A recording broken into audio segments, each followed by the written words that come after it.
shit.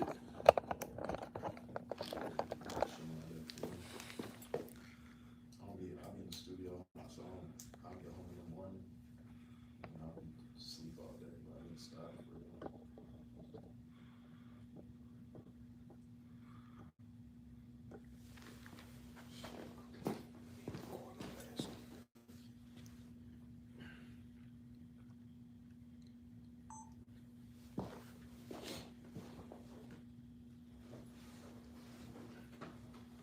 Y'all ready? What up, and welcome to the Home and Your Friends podcast. I'm your host, Top South Will. I normally have Albert Craig here, but he's out taking care of family business. But anyways, we here with an exclusive interview. I got my man John Woo in the building, and he brought another guest with him, Sean Barker, another artist from around the way. You know what I'm saying? So we're gonna get into this conversation, man. We recently had a conversation. We had GB on, and he wanted to talk about the Radcliffe Mount Rushmore. So from there, that sparked a whole debate about a whole bunch of different things, as far as who should be on this list, who shouldn't be on this list. For me, I always said that it's subjective. So nobody can say who my top 4 artists are who I like to listen to, just like I can't tell who his should be or anything like that. But anyways, it sparked this big debate. And one thing that we came up with, people didn't know that Wu used to rap. They looked at him as a producer. We spoke about Troy, Country Boy Entertainment, and talked about everything that they had going on as well. From back in the day, we talked about Bread Boy and everything that they had going on as well. So I wanted to bring Wu on, and we wanted to have a conversation so we can get some history from John Woo, the producer, the rapper, about how things were back in the day. But without me speaking too much, we're gonna get right into it. But before we get there, man, what's up? What's been going on with you? Man, staying busy. Yeah, Never not busy. man, I already know it. You always working, got something going on. Always. You know what I'm saying? And I got Sean in the building. What's up, Sean? How you been doing, man? A lot, man. Staying still, bro. Last time I saw you was in the gas. We was at the gas station. I think he was getting off work and something like that. I was doing something. We was in the gas station, man. Yeah. But y'all who don't know, Sean and Kels and all them, man, they put a mean record out about me and Kel back in the day. For real? Yeah, man, they went crazy on the Sean talk. I didn't know. Nah, it's all good. Sean talk crazy, so it was dope though. I had to give him his props for that. I'm not a rapper, so there's no way for me to respond. One thing I can do is produce content. But anyways, let's get into it, man. I got a couple questions. I was gonna try to just freestyle this, but I felt like I had to come with some questions so I can be on point when we're talking about this. But take us back to the 90s, Woo. Late 90s when, everybody was doing their thing. And what was that music scene like back then? I think like back then it was really new. Yeah. It's like, cause you gotta think, bro, we came up in the era when music first kind of really took off. You know what I'm saying? I remember when hip hop was in the news, was being called a fad. I remember that. And I remember being like, is this thing gonna even, is this real? You know what I'm saying?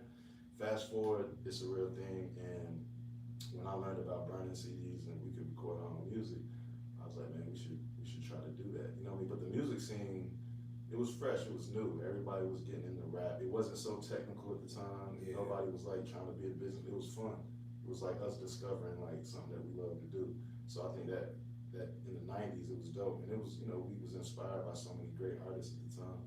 Like we had back-to-back phenomenal acts come out. So we was like, I think very, very inspired to be in this game. So for sure. That's real deal. So when you came into the game, did you come in automatically as a producer, or were you more focused on trying to be an artist and spit? I used to get sent to I don't know if they call it this today, but in North Florida they had a thing called AIM. It was in-school suspension. Right. I used to get in so much trouble. I think I had AIM for half a year. Like I was in AIM for half the school year. And so me and this other dude, Dre Hayes, was from here. We was both in AIM, and he wrote a little rap to me and passed it, with notes. Back then it was just notes. Our text messaging, right? So he sends me a note and it's got like some bars on it. So I'm in AIM, we bored. I'm just writing, first rap I ever wrote. And I sent it back to him. And I remember reading it and I was like, this is kind of dope though. Then I remember I took it and I rapped it to an instrumental and I was like, a friend of mine was like, man, you wrote that? I was like, yeah. I was like, and that little rush of like, hey, you think I'm dope? Right. I ran with it, you feel me? And so I started rapping. And I was heavily influenced by Wu-Tang. Like heavily influenced, obviously, because everybody calls me Wu. Yeah. So my brain was always wrapped around like being in a group. My brain was just always wired like you gotta be in a group, you know, and things like that. And so, you know, that's how I ended up. I think somehow I'm trying to see. I don't even remember how I found Country Boy, but I just remember being there and that kind of being the first time that I like rapped on the mic and stuff like that. And it was a makeshift studio, it wasn't nothing crazy, but back then it seemed crazy. But like when you get older, you know the business, and then you think back, it was probably some other people more experienced that would have looked at what we got, like, what are y'all doing? You know what I'm saying? Yeah. But for us, it was like, man, this is everything. So, you know, so that's, for me, that's kind of how it started. I started rapping first, and then, you know, and this is part of the stories we'll talk about, but a few individuals kind of played me a little funny. And so I was like, all right, bet, I'm gonna go learn to produce on my own. And so that's what I did. And so that's how you got into producing. that's how I got into producing. But I first started, like I said, I started with started going to Detroit. I would make beats on this little keyboard. I didn't really know what I was doing, but they came out all right. You know what I'm saying? The Kawhi 5000. Yeah. Okay. And it's funny because that name sounds so outdated.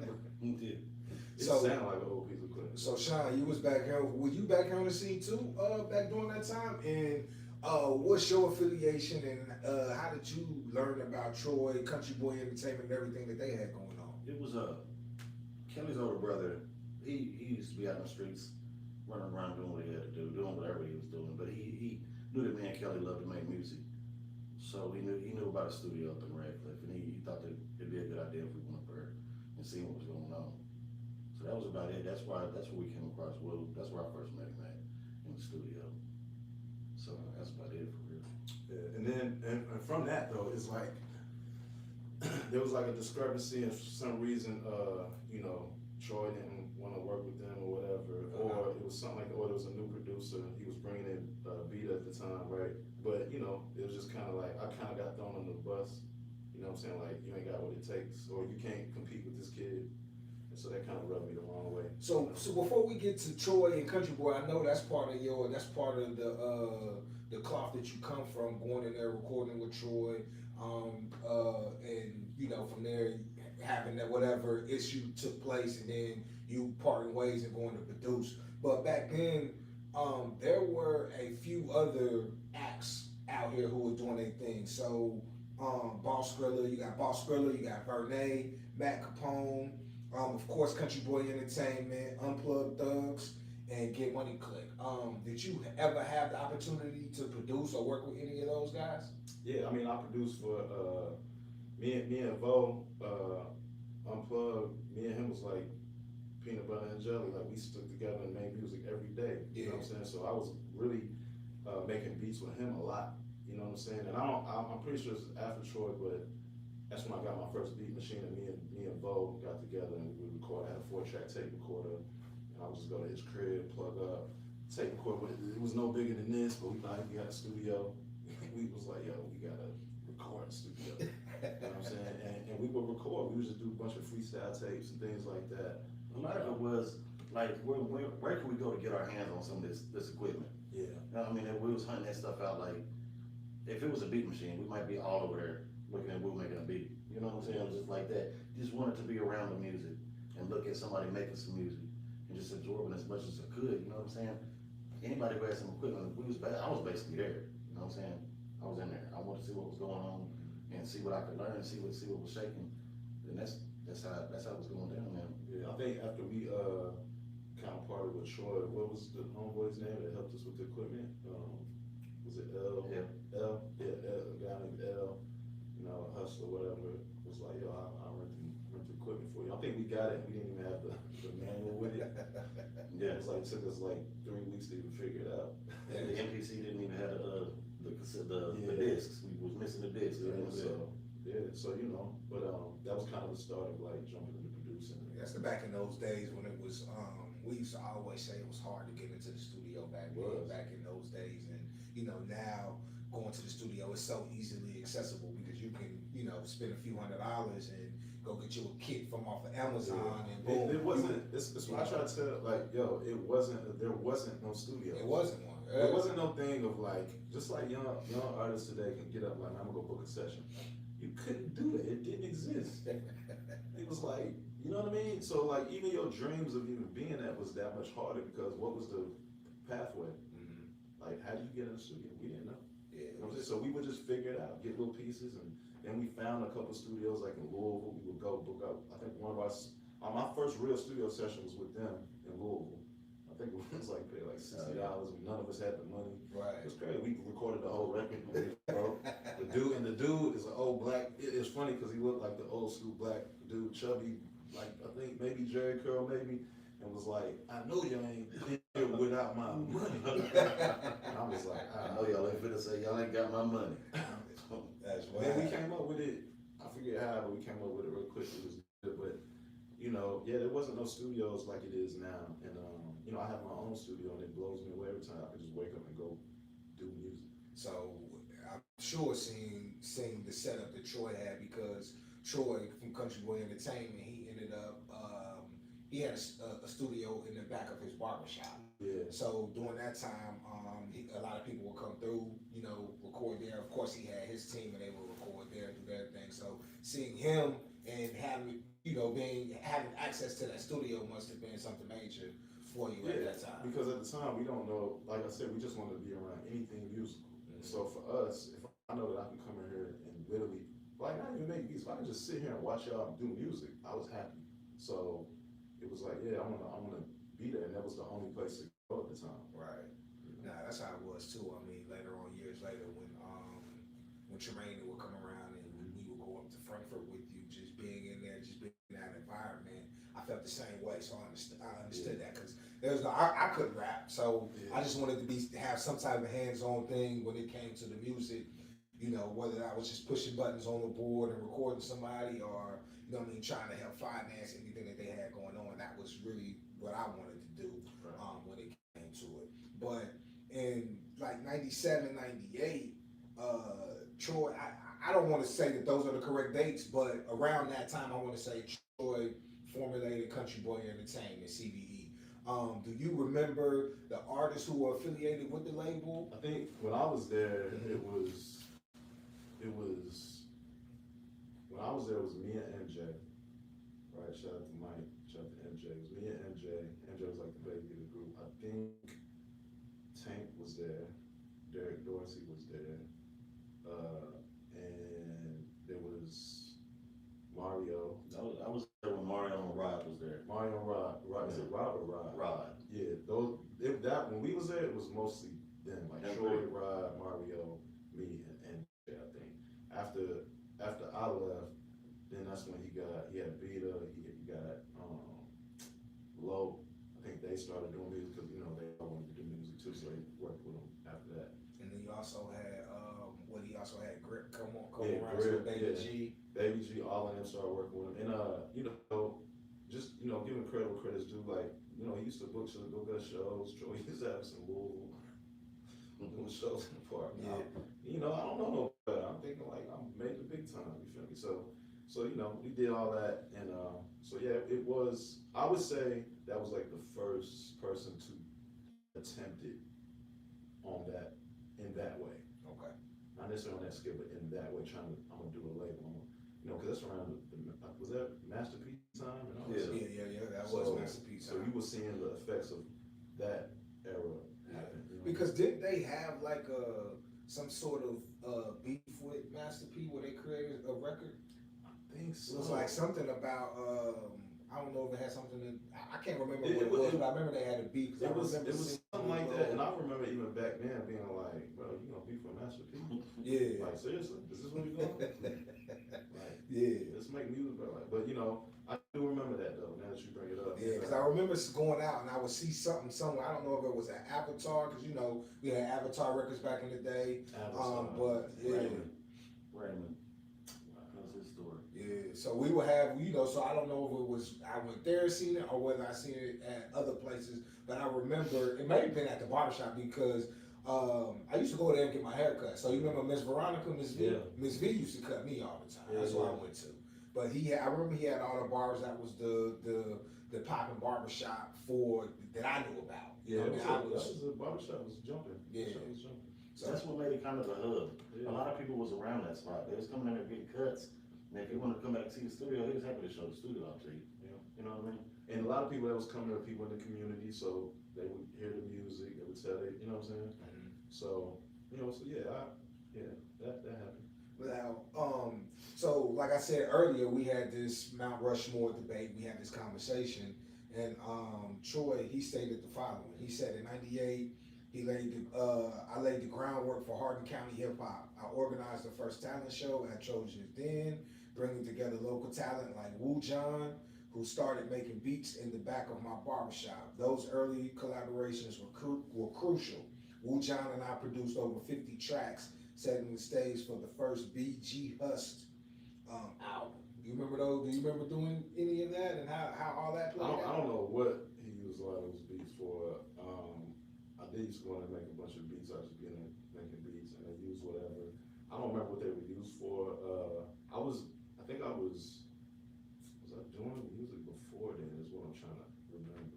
I think I was on a small scale myself, just trying to figure. That's what led me to find a studio. Right. Because people forget too. I used to work with Bill Shot.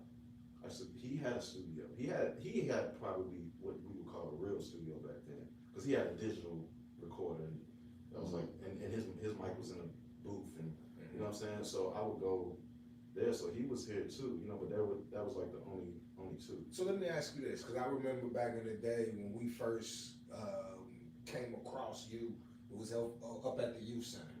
You would come through and me and Tremaine were there. You were spitting verses and you were rapping. You gotta tell what I was rapping. So he was Hold on, check that. Through the lights, cameras in action, glamour, glitters and gold. I unfold the scroll, plant see the stampede, the glow when I'm deceased. My inner beast arise like yeast. What he said? See, like yeast to conquer peace, leaving savages to roam the streets. On the run, police paying me to give him my gun. Trick my wisdom with the system that imprisoned my son. Smoke a dope, leave a whole heat nonchalantly. I would rap that Nas verse everywhere. all the time. So we were, and I never forget, because we talked about this when I interviewed you before. You would spit that Nas verse, and Tremaine was like, "Man, that's Nas." That one time when we was up there. but it felt good because I was like, "Oh, y'all listen to Nas too?" Right. But this is what I was trying to get to though. But there was a spot that y'all were leaving from that youth center, and there was a spot on Knox that y'all was going to.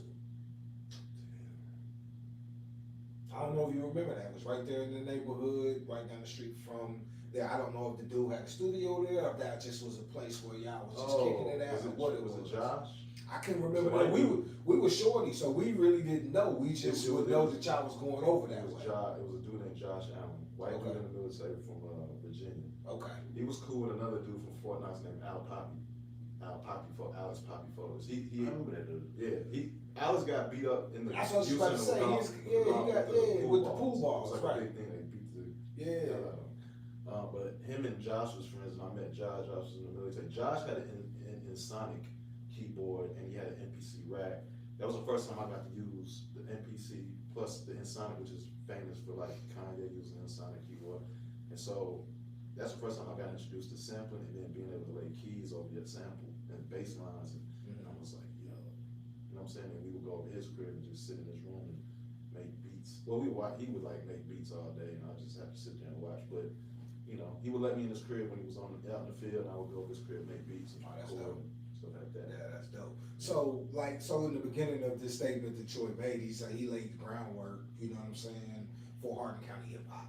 Now, I spoke to a couple other people, because for me, Country Boy, Troy, and everything that they were doing were kind of like the first thing that I saw as well, because I was just coming here from Germany, military brat, just getting here from Germany. So hearing about them, that's what I saw.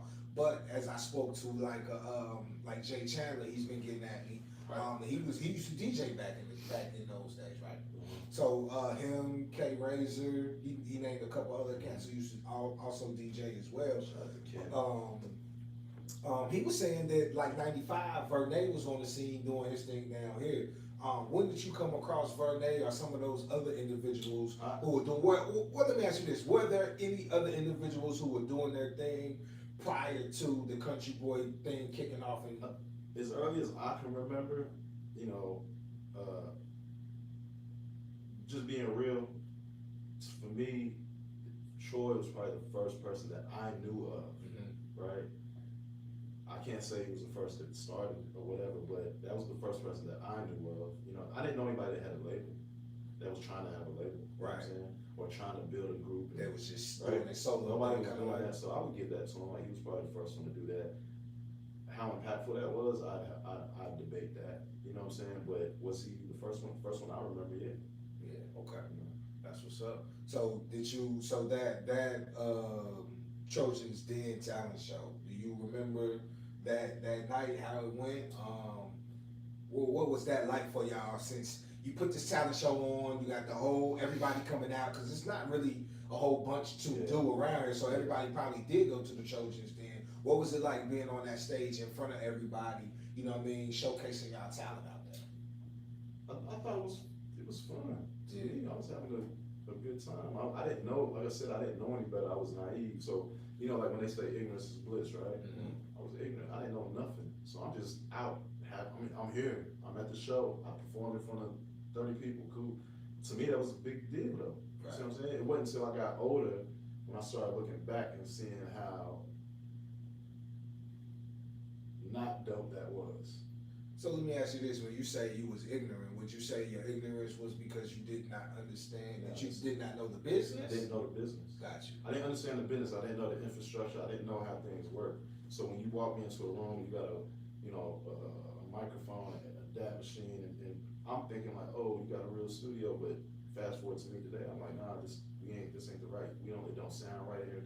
So I'm way more technical now. Don't get me wrong. I'm not saying back then that diminished the experience. It didn't. You know what I'm saying? Again, I think I was just out having fun and I was experiencing new things that I need to learn to want to be in it. You know what I'm saying? Yeah, because I can only imagine that people everywhere probably were starting at and building studios like Troy were doing everywhere across the world. Local talent shows, like the one he had. I think he took us to Louisville. We had a talent show here. I think he did one in E-Town. So we was moving around and we was performing in front of small little crowds. You know? It was cool. But so, but back then again, it was just fun, performing in front of people and you just figuring it out. Yeah, going to school and everybody's like, yeah, you killed that. You know what I'm saying? What I learned most about all those experiences was like, I like the feeling of it. Yeah, that's what I was learning, you know what I'm saying? I wasn't really even looking into the technical part of it.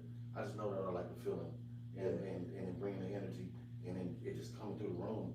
It was great, a great time, you know what I mean? Yeah. So Sean, when did you get into? I know you talked about going back there back in the day with Kale's brother, and y'all started doing your thing.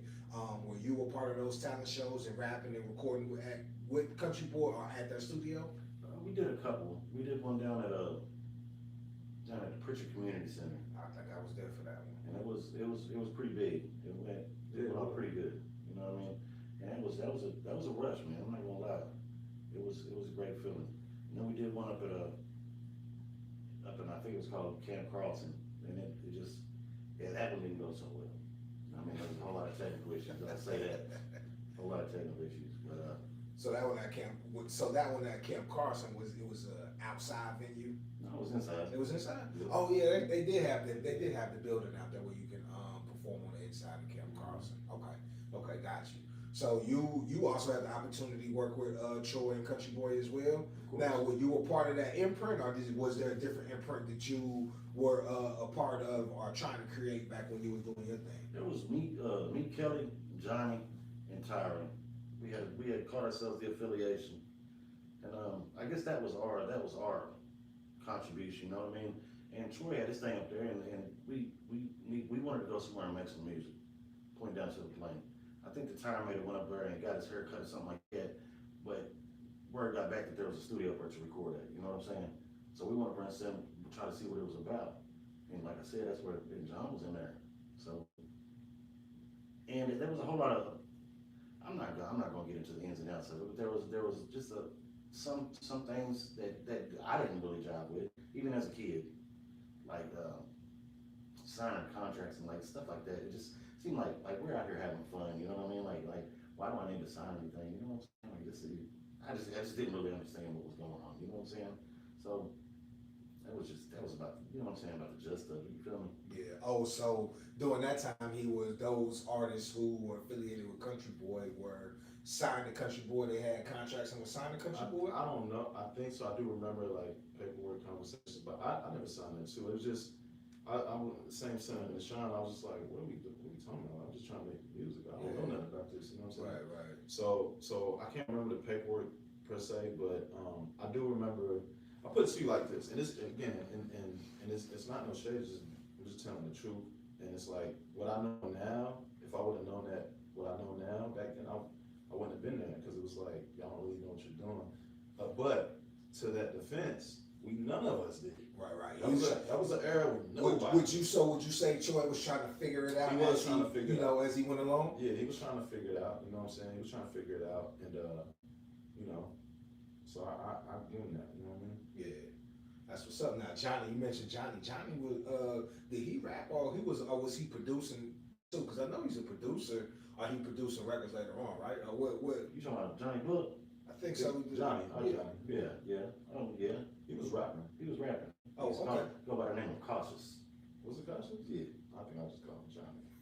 Johnny Book. I think when I met him later on, back when he was what were y'all was Exit 94. 94. Yes. Yeah, Exit 94. He producing it? I think I met him when he was as a producer. Yeah. Okay, got you. Yeah. So man, damn, I've been around doing. I think he's been around doing this thing for a minute. Then I didn't even realize that. So let me ask you this: what about Tex? So Tex was also down here. He was a rapper before he started doing his thing as a producer and as a label as well. Do y'all remember Tex and him rapping? Because I think he ended up going on tour with like one cat. I can't think of the cat's name, but he passed away a few years ago. I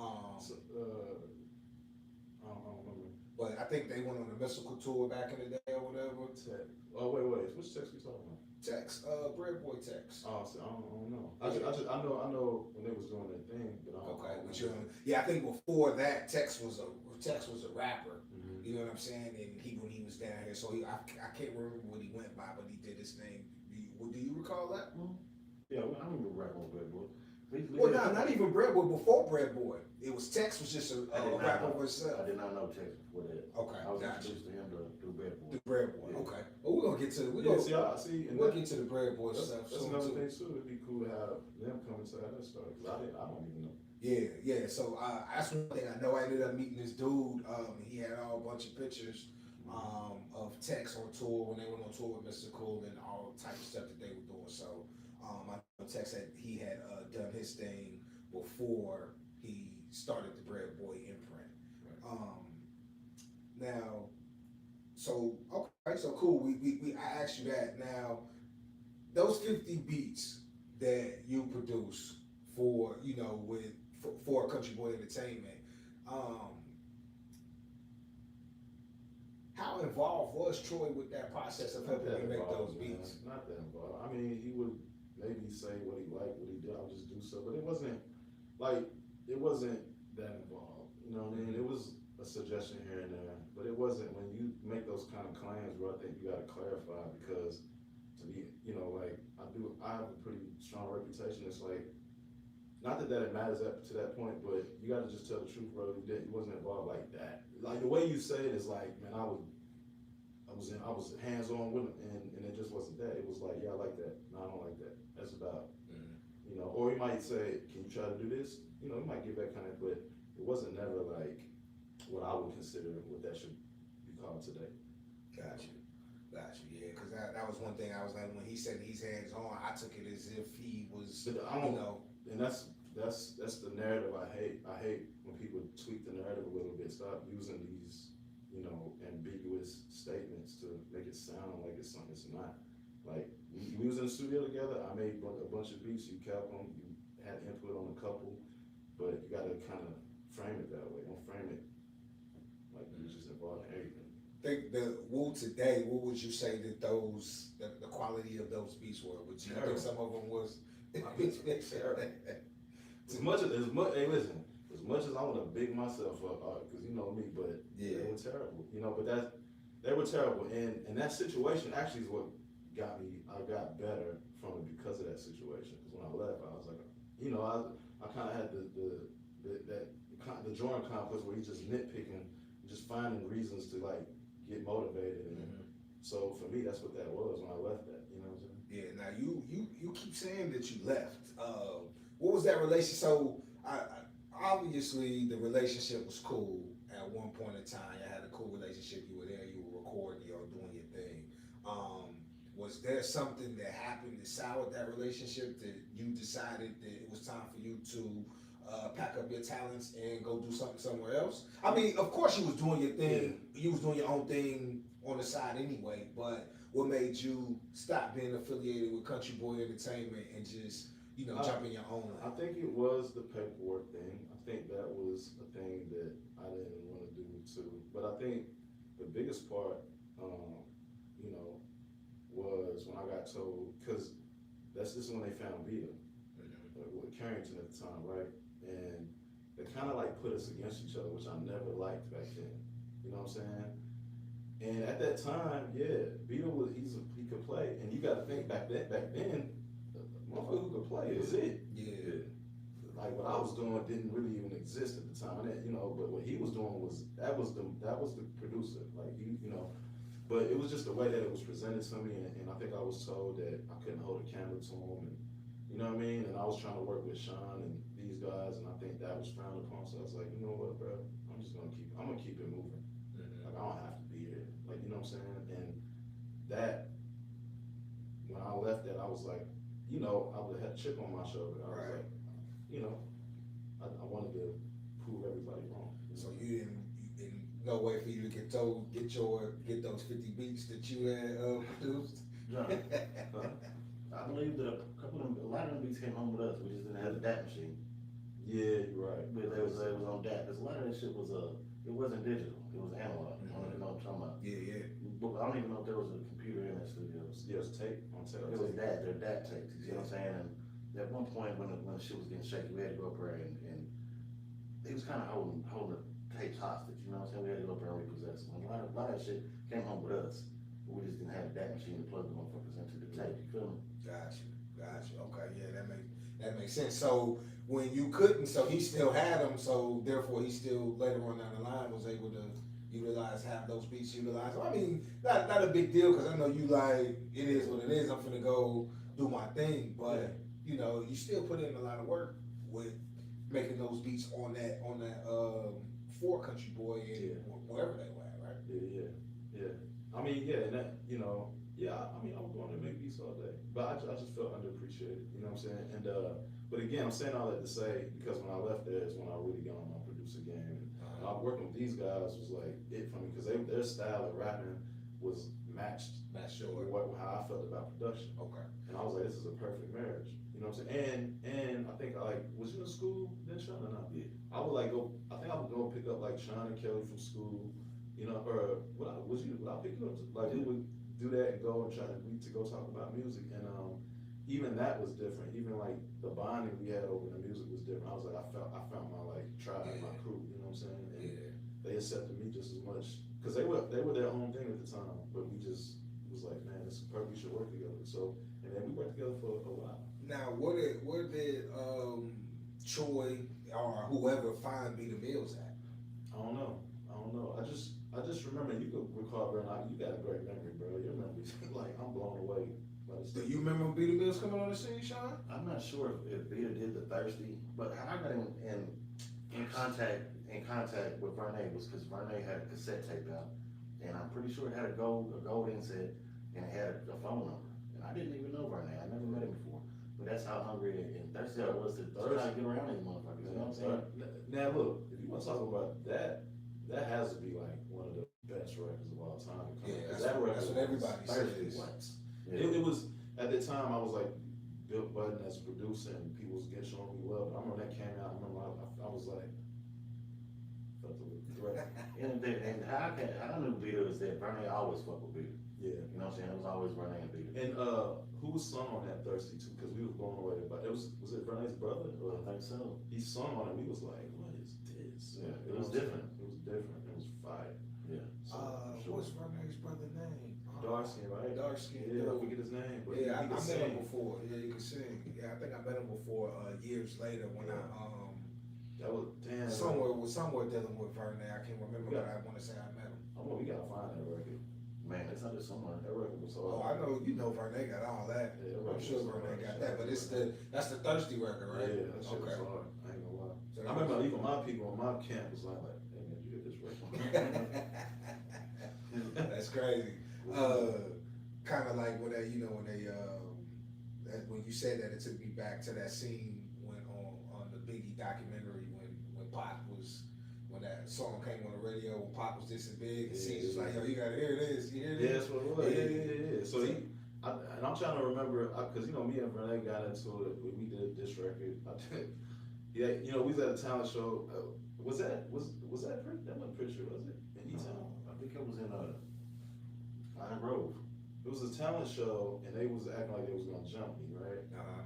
And and I was like, okay, cool. So I remember I leave there, I go straight up to my boy Twin. Shout out to Twin, and Twin gotta get mentioned in these conversations too. But Yeah. shout out to Twin. But I went in his car. I was like, man, throw up a beat. And I remember I went in his closet booth, and I made a diss record. I remember I pressed it up, and I took it straight to Renee's crib and gave it to him. I was like, hey man, pop that in. And stood in the doorway while he played it, and he just listened to it. I remember he kneeled down to listen to it, and then I remember after it was over, I was like, I just started walking away. We just walked to by the time I got across the street, he threw the CD. He's like, man, fuck you. Launched the CD, you know what I'm saying? And then he did a record on me that was dope, and but I would say, yeah, you gotta mention Renee, because Renee was like, to me, he was the one to me. Right. Like, if you want to say who was making noise in Radcliffe or who was representing Radcliffe properly, it had to be him. And Verne was what? Was Verne a solo artist doing his own thing, or did he have a team? He was like his own thing, and that was even for me, that was inspiring to see, because I was like, damn, I don't gotta be with nobody. Yeah. Like, I can do my own thing, you know what I'm saying? So, so we learned from him too on that. Got you. Now, you said when you got with Sean and Kels, them, just the conversations about music and the style of music that they were making, you felt like you found your tribe. So when I think of John Woo, I always, as a rapper and producer, I think of your East Coast style, you know what I'm saying, of rap, looping up soul, and, Wu-Tang are East Coast style beats. Right. Now, when you were doing those beats and you were making, were those the same beats that you were making for Country Boy at that time, or was it something totally different?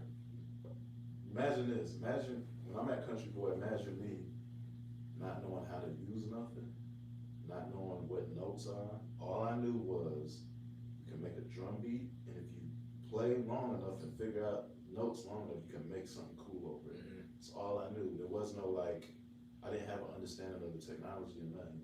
So it was just me. I literally would go on the keyboard, I'd make a beat, and I would just run my fingers across the board and hope and pray to God there's a loop in there somewhere, and I would just go get that and try to clean, you know what I mean? But that's how it was for me back then. But then when I got, after that situation, I got a drum machine. My mother gave me $500, and this is in early $500 like $1,000. It was the Blue Boss drum machine, wasn't it? Yeah, it was black and blue. It was a drum machine, and then I started learning how to make beats, and then that's when I kind of like, this is it. Now, Sean, how old were you back in those times when you were running around rapping and running with Woo? I would say that I was about 16, 17 years old. Like I said, I was still in school. Me and Kelly was still in school, so I was on the verge of graduating. I didn't graduate, you know what I'm saying? But I was right around that area, about 16, 17, 18 years old, around that time. It's hard for me to pin it down. It was around them years. And they, so, Sean, Tyron, and Johnny and Kels, like, when we started working together and people started hearing them, they was like, they would be blown away by this group, you know what I'm saying? A lot of them would be blown away by Sean, because at this time it wasn't any white dude was rocking, but he was one of the illest. So that would be like a draw. I remember going places and people would ask me, man, is a white boy here with you? Because they would like be like, back then it was like, yo, rap something. Yeah. That was the thing. Like you go to the mall, let me hear you rap. Yeah, spit something. I bet. Like I would go to the mall, I'm trying to rap in front of, you know what I'm saying? So Sean kind of like, a lot of people would ask me like, hey, where's the white dude? Where's the white guy? Show him the white guy. You know what I'm saying? And Sean would come and spit and they'd be like, damn. Going crazy. Yeah. That's wild. Yeah, those are those days where you had to have them. Yeah, have them bars. Yeah, that bars. You couldn't suck back Yeah, then. Like not at all. Not at all. Now they have a style to fit yours. What was you consider Troy, Country Boy, and all of that artist sound? For me, I always would feel like it was more like 3-6 Mafia, kind of like that. Or would I be wrong by saying from saying that? I ain't gonna say 3-6 Mafia. It was his own thing. It was like it was. I mean, the Country Boy did have some sort of like Country twang to it. Yeah, not necessarily in the music, but it's just the vibe of it was very backyardish, family. You know what I'm saying?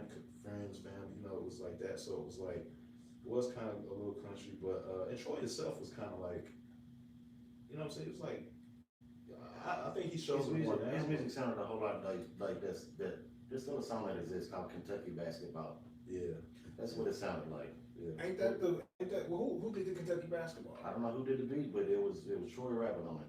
I think that's the song that I remember was the Going at the Master P or some shit like that. I think you're right.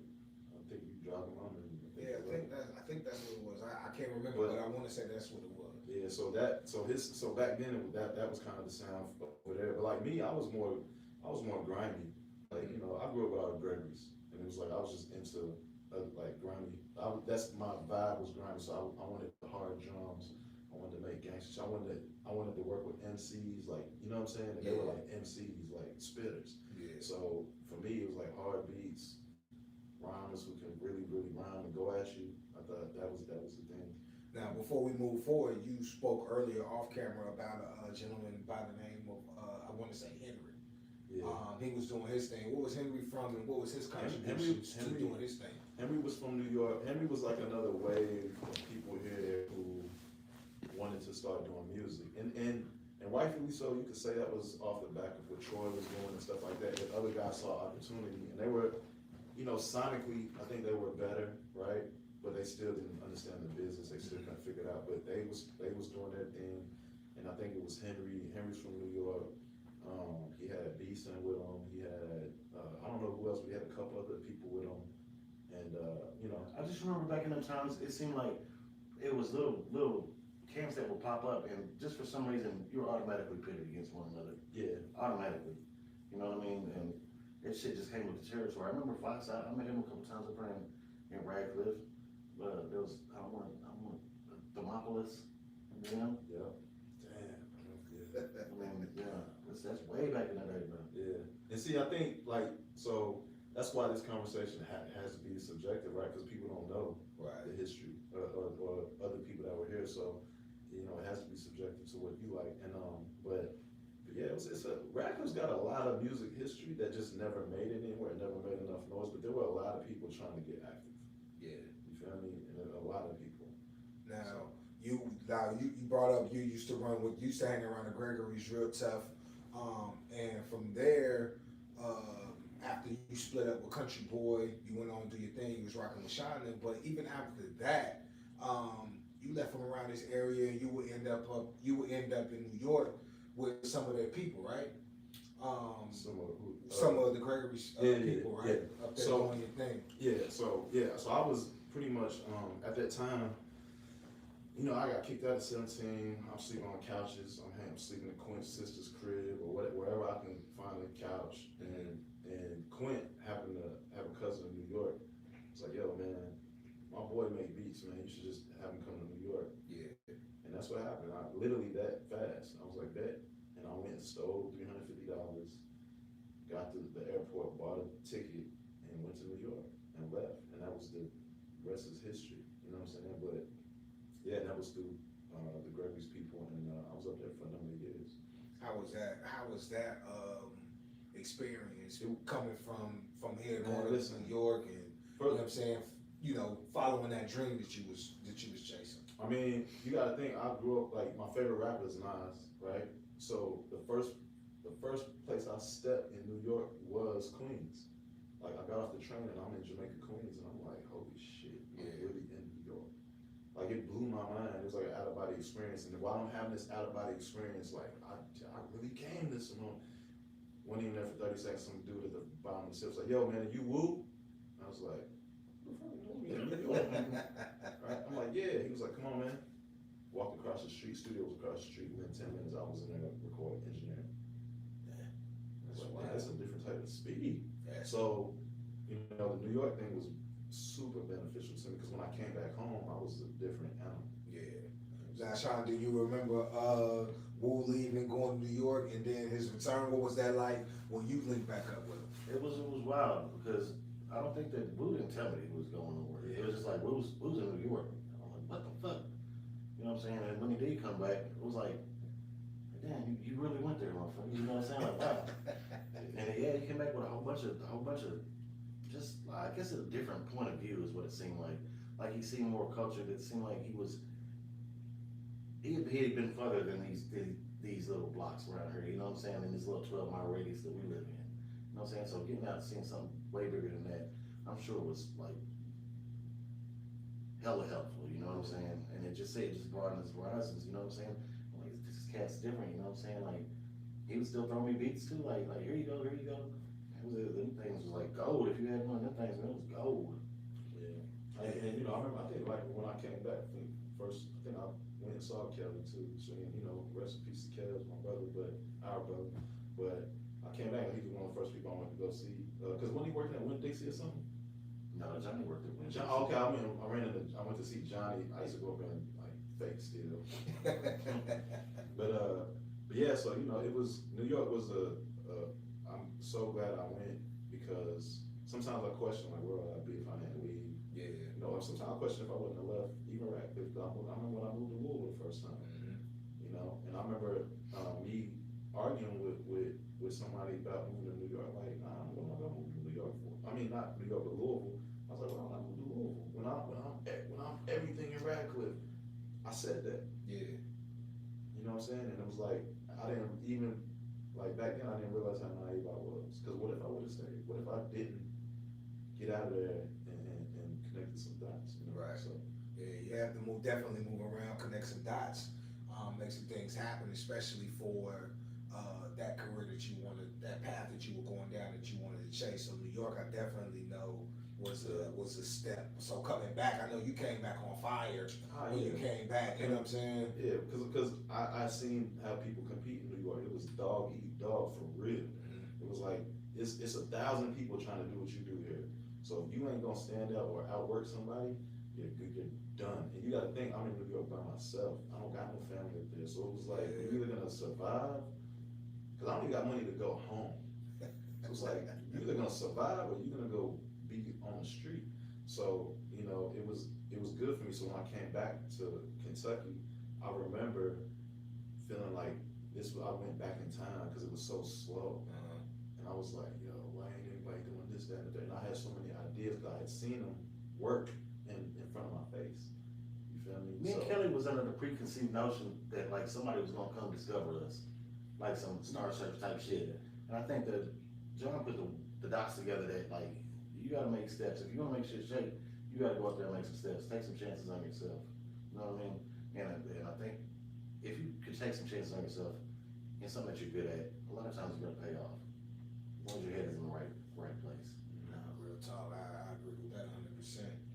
You definitely want to do those things. Now, one thing that I remember about you going to New York is everybody talked about this Coca-Cola beat that you made. We talked about this when I interviewed you on the Through My Eyes with One Eye Willie, but you went up there, you made this Coca-Cola beat. For those who don't know, talk about that Coca-Cola beat that you made, how that came and how all of that came about. So it was it wasn't the beat, I rapped on it. Okay, you rapped on it. These dudes in New York was like, yo, Coca-Cola's doing this thing and they want you to do a song. Uh-huh. And I'm like, yeah, all right. They're like, no, dead ass, like, do do the record. So I go record the record, and they liked it. But and it didn't do nothing, but it blew my mind that this opportunity was here. Now, could it have been Cat? Probably so. But to the naive kid from Radcliffe, Kentucky, that was everything. Hopping on a flight with stolen money to try something, to me, I was like, I'm gonna accept that. You know what I'm saying? And I tried, and it was a dope record, but just never came out. But it was like a dope opportunity. It was like, man, maybe I can make it. And that's what I was always chasing, the little steps, like maybe I got a little further this time, let me do it again. I got a little further this time, you know what I'm saying?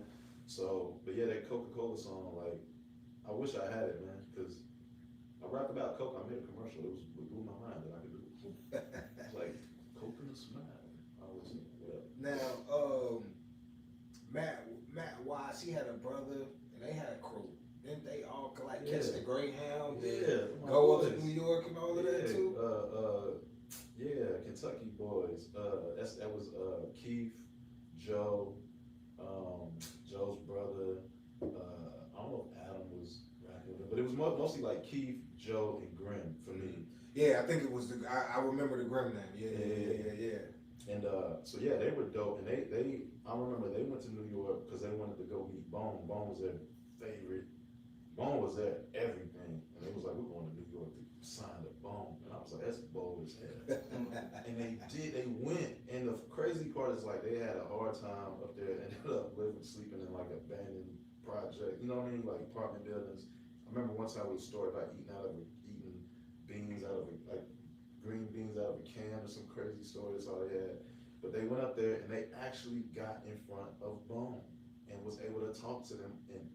But at the time, they just wasn't it. But the fact that they went up there, did what they said they was gonna do, and they got in front of the people, I was like, I'm always respecting guys, like, because that takes balls. I knew what it took.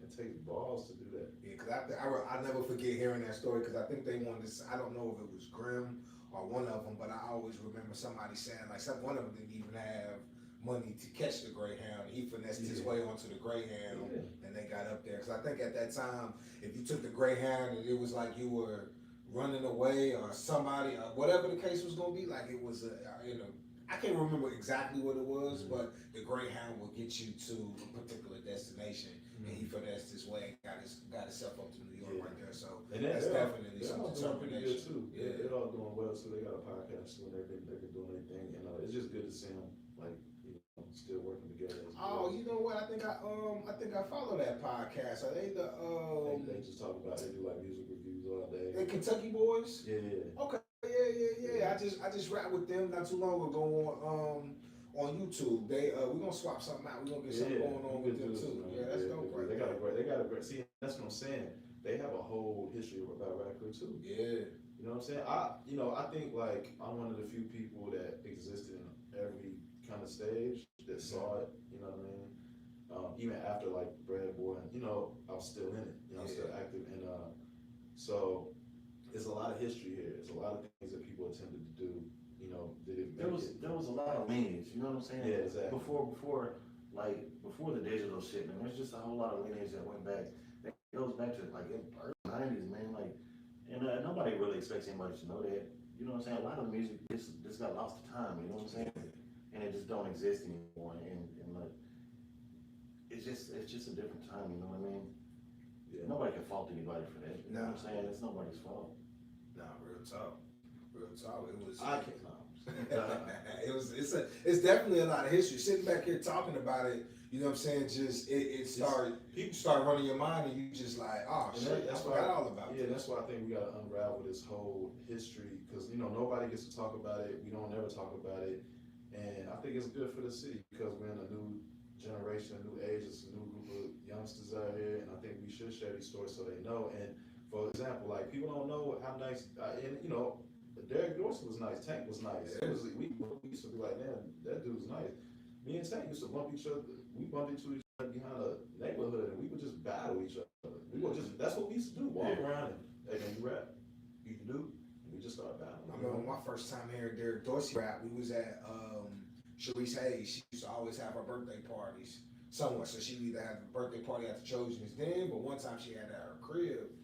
And Derek Dorsey was out there. Him and Tremaine was just going back and forth. That was my Yeah, first time hearing Dorsey spit. That was that era too, where you guys show and prove right now. Yeah, come on, you gotta You know spit. what I'm saying? Yeah, you gotta So, come here and spit. Yeah, and you know, so that was a good time. But yeah, Derek Dorsey used to walk around and freestyle and battle everybody. Like I said, it was Tim Harden. There was my dude Jesse. There was a dude named Jesse here that was nice. You know what I'm saying? There was Vo. There was Keon. There was so many people that was doing it. You know what I'm saying? So if you lean towards more of the participation vibe, it's like there's a lot of people that deserve their flowers. Yeah, yeah, I remember Keon doing this thing too back in the day. I remember that because they used. That's when were they at the youth center that time when the Alex Papa, what's his name, the Alex Papa photo dude back, something like that. But I think that they were artists and they was they was doing their thing up there. I don't know if they was doing something up there at that point in time, but Now, yeah, I remember seeing them guys. Now, if you want to say, and again, I'm not gonna say he's trying to like take credit. I'm not saying Troy do it, but doing that. But if anybody, as let's say the first person that I was around that I was like, damn, okay, was Alex, because I remember he made a beat in front of me and Dre, and I never seen nobody make a beat like this. We sampled Desperado, the intro to Desperado. We put some drums with me and Dre rapped over it, and I was blown away.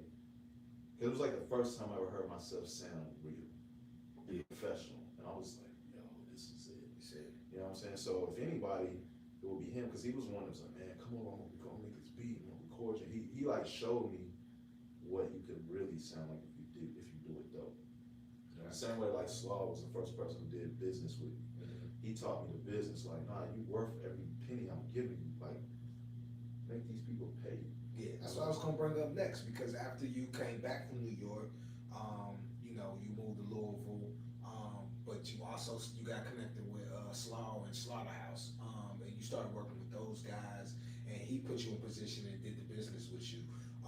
We don't have to go into the whole Slaughterhouse thing and everything that you did, but just talk about some of those positions that Slaw put you in to get some of your beats, because you ended up producing for some well-known artists through Slaw, right?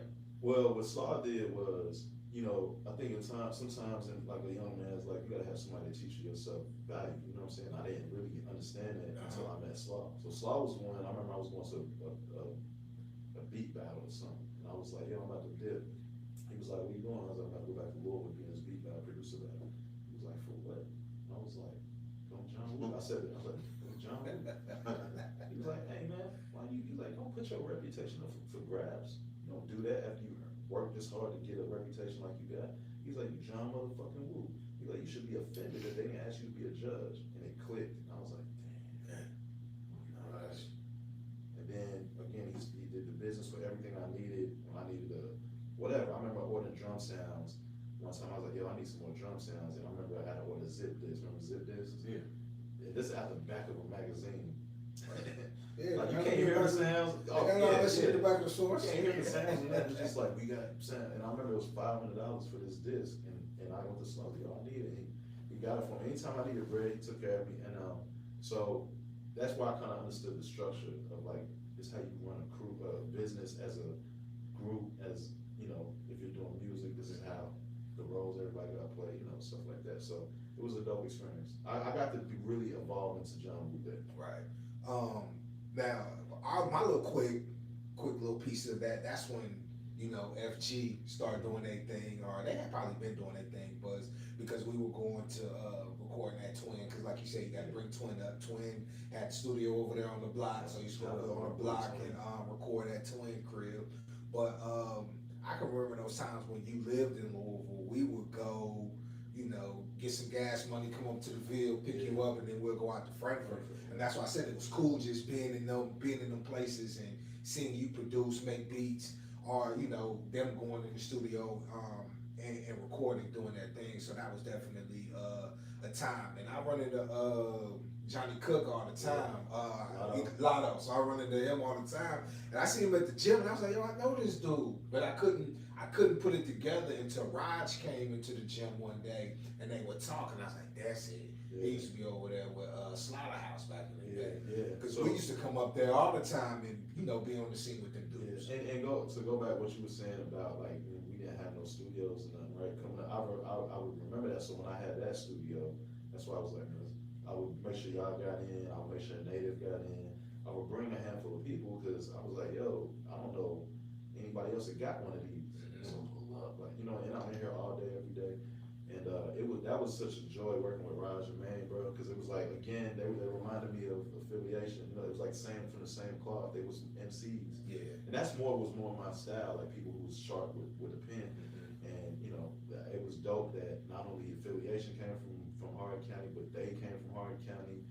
You know, like they weren't, none of these guys were corny. You know what I'm saying? They were, like, I could take them we could go to New York and compete at that time on some level. That's how nice we were. So I remember just getting those Woo beats. Like I had plenty of CDs with just Woo beats, and you know what I'm saying.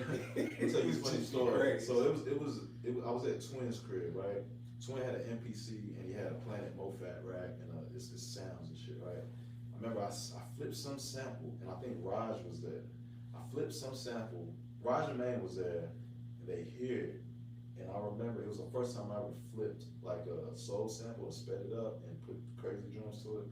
And I remember they was like, yo, that's for us, right? And I was like, and I remember sitting there like, I'm in the middle of making it, but I remember I was like, it's like hitting a home run and you're in the middle of watching the ball go, but you know it's out, but you're like, I was like that pressing the pads, like, I can't believe this, I'm making this.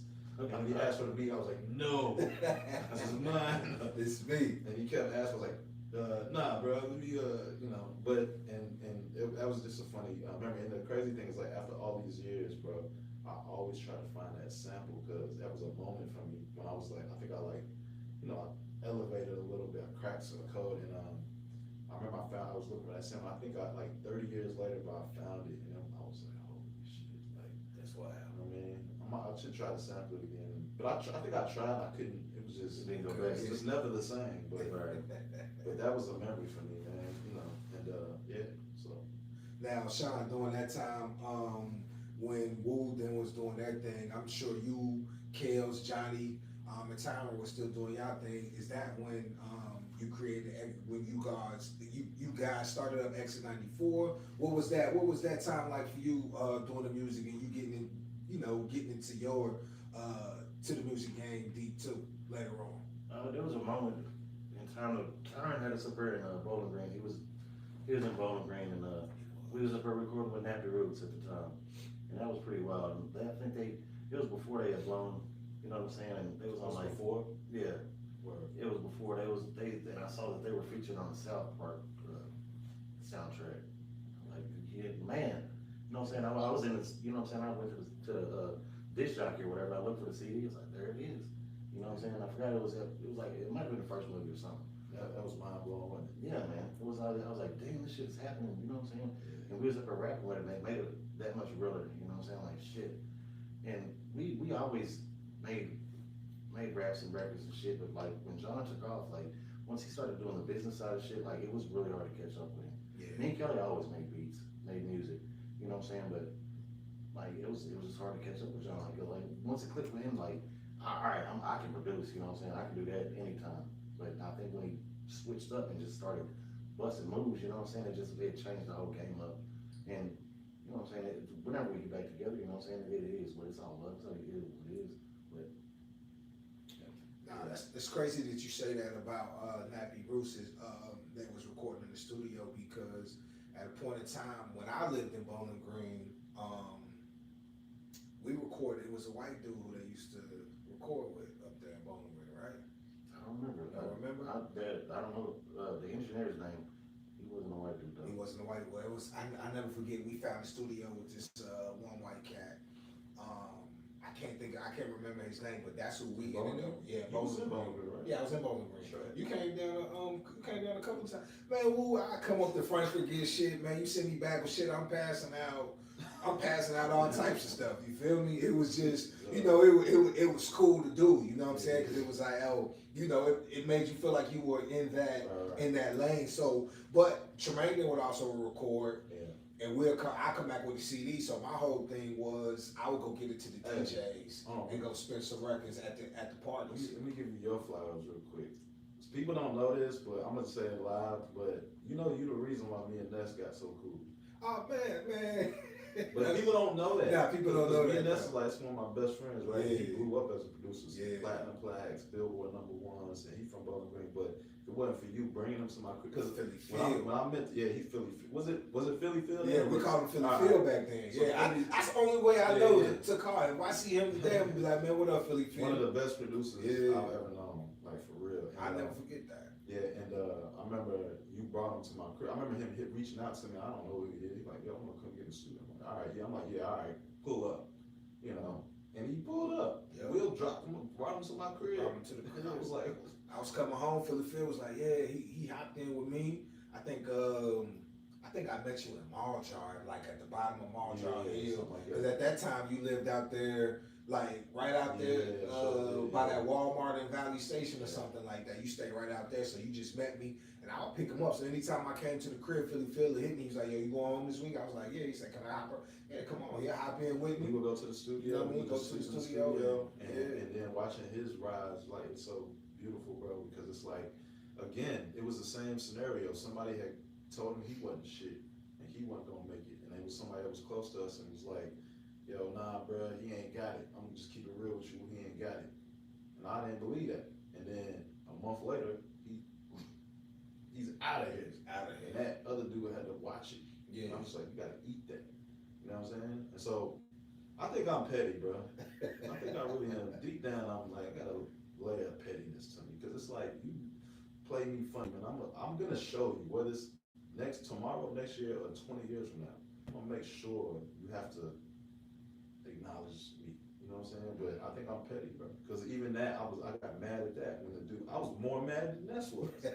I was like, yeah, all right, bet. We definitely show this shit happen. You know, it didn't happen. So I feel that. You know what I mean? Now, years later, after you went off to go do your thing with Slaughterhouse, you were definitely out there doing your thing, moving around, rocking with Native, producing major records for people in the industry, rocking with Philly Phil, all of those type of things. Bread Boy Entertainment, Tex, Calvin, Cam Dollars, Sweet, and all of them, they would end up coming up on the scene. And pretty much to me, I look at Bread Boy, it's no different than Country Boy to me. It was the local up and coming artists, a part of a label, and they start doing their thing. What's your experience with dealing with Bread Boy, and do you remember them coming up on the scene and doing their thing? Yeah. Because I think that's, not to have this a long drawn out, but I think that was part of the conversation that we were having on the Mount Rushmore, was the Country Boy Entertainment, CBE, and Bread Boy Entertainment, BBE, and just both of their influences for the hip hop community out here. You know what I'm saying? So what was your experience like dealing with or hearing or working with Bread Boy? I mean, honestly, like you know, when it comes to like everybody in the camp, I'm cool with everybody. You know, me and Tex we didn't see eye to eye on a few things. We had some personal differences. Gotcha. And I remember confronting them about something, like, face to face, and whatever that conversation was. But then I remember he added in there, he was like, and I do music. And he didn't know who I was. I just showed up from New York out of nowhere. I've been gone. I just showed up to his crib and knock on his door, like, yo, man, you need a rap. And so he was like, and I do music. And I was like, okay, what's that about? And he was like, and we're gonna do this. And I'm like, all right. And it was another moment I was like, all right, okay, bro, we'll see. And then, fast forward, I think he learned Swahili, and then the tone changed a little bit.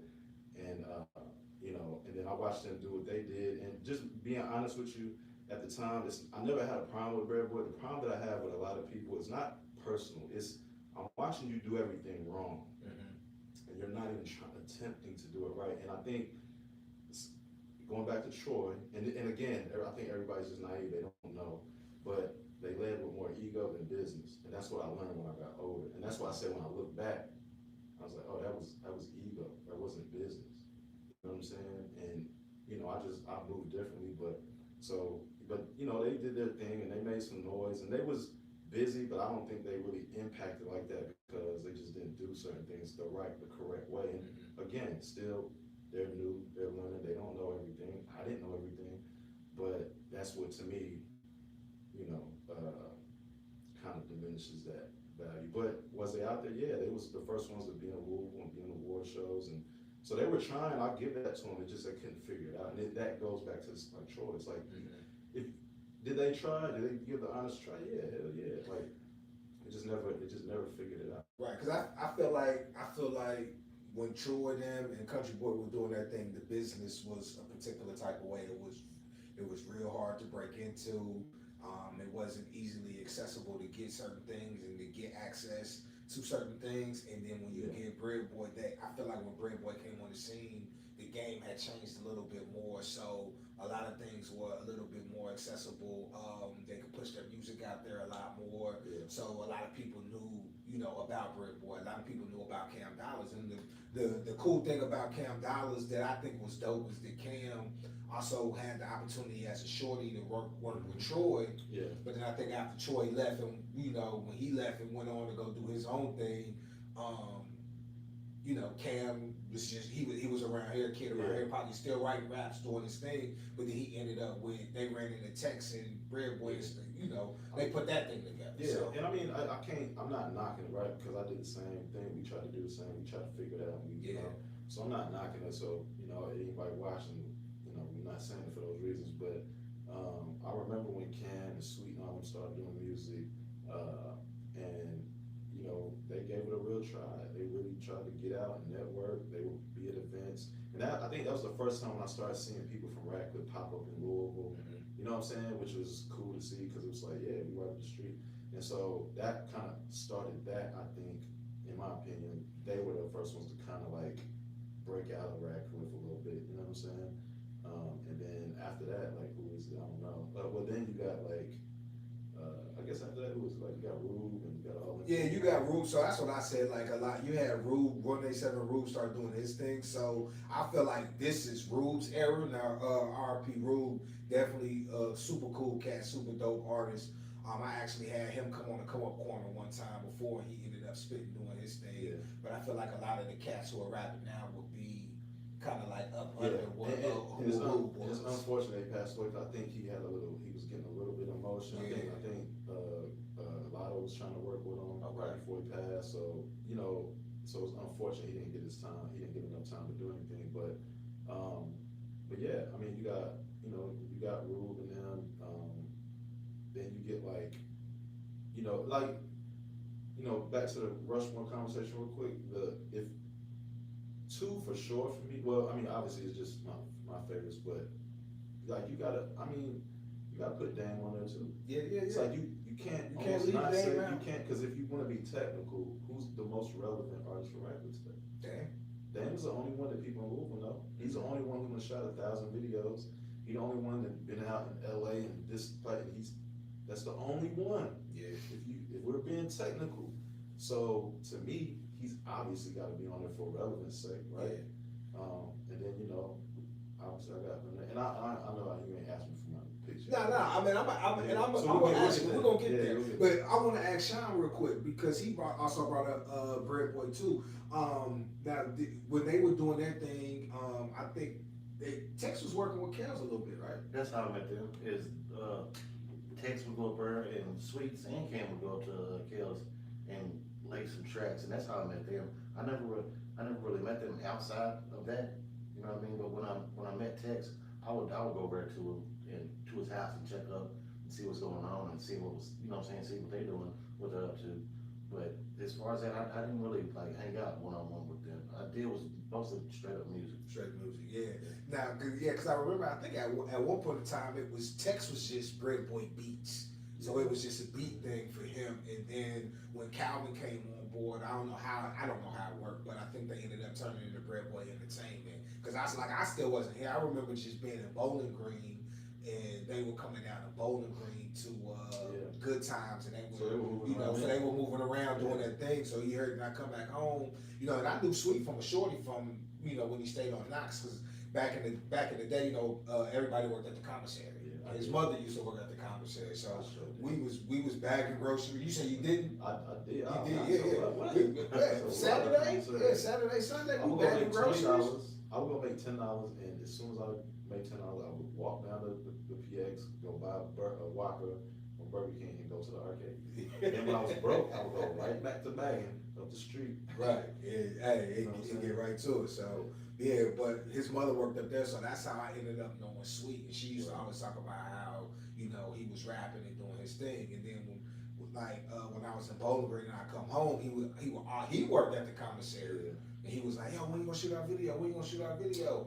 You know what I'm saying? And So we was just trying to figure that part out. So years later, when I did come back, I ended up purchasing the camera and started shooting their videos. That's crazy that I forgot you.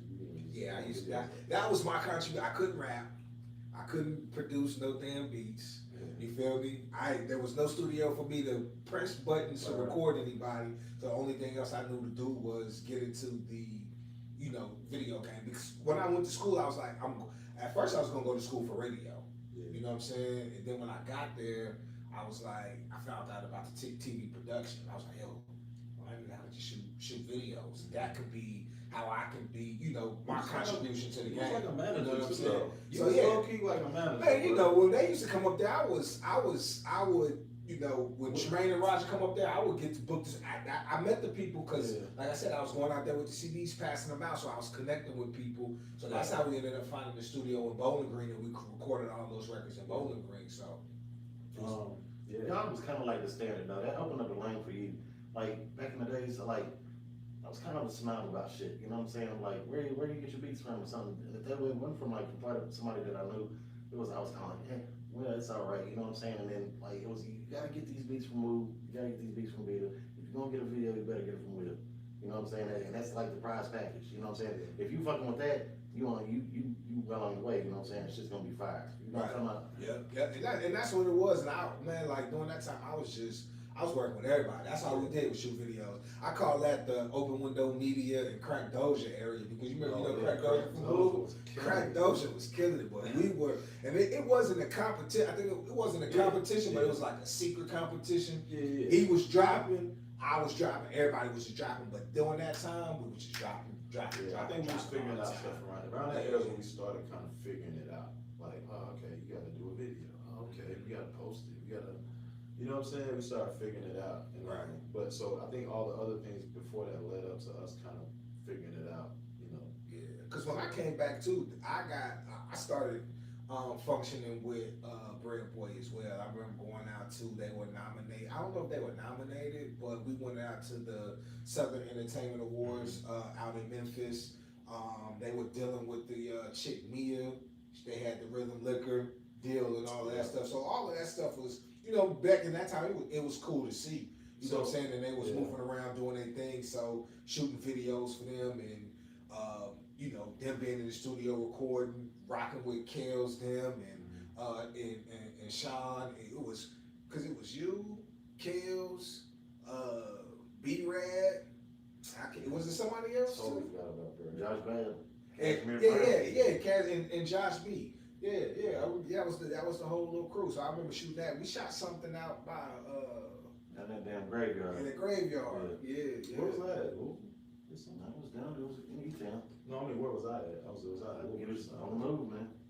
Yeah, well, you was on the move. You weren't down here. I just wondered if I was in New York or Louisville. Yeah, I I think I was in Louisville. Yeah, you were in Louisville. Yeah, you were definitely in Louisville during that time. So I think he was working.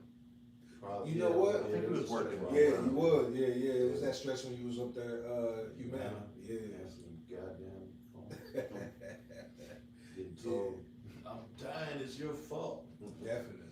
But yeah, I mean, the music shit was cool though, and you know, I think, like I said, Radcliffe got a cool lineage, and like that story is dope, and you know, people forget about even when we talk about like Skrilla or Boss Skrilla, he was like the first person I knew that was like from Louisville or something. I remember I was like, man, he's famous. He's from Louisville. So you know, all of these things happened, and I think it helped everything evolve. But I think Bread Boy might have been the first label from Radcliffe that was like moving around and really trying to do it. You know what I'm saying? So right. Yeah. So we talked about the Mount we talked about the Mount Rushmore. Now before you give your Mount Rushmore, I know you already did, but some people may not have been able to catch that. So you give it to them live right now. But when it comes to the Mount Rushmore, what makes someone eligible to be on that list from your perspective? And then same question for you too, Sean.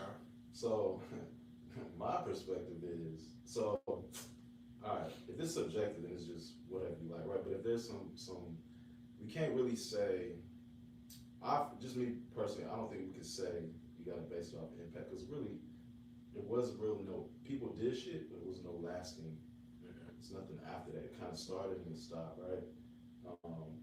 At least on macro level. On micro level, might have been some people influenced by it, but not notably, right? You can't call back in history and say, because this happened, this definitely happened.